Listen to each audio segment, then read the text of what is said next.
Bismillahirrahmanirrahim. I wandered lonely as a cloud. I wandered lonely as a cloud that floats on a high over vales and hills.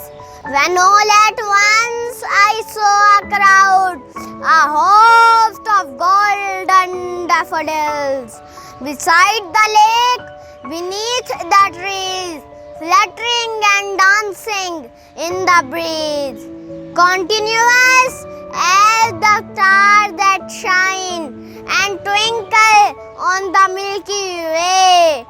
They stretched in never-ending line along the margin of a bay.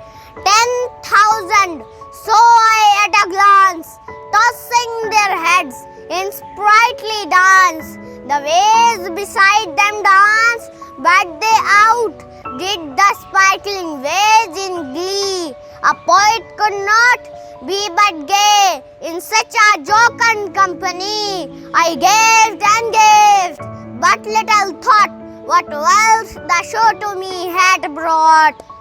For oft when on my couch I lie, in vacant or in pensive mood, they flash upon inward eye, which is the bliss of solitude.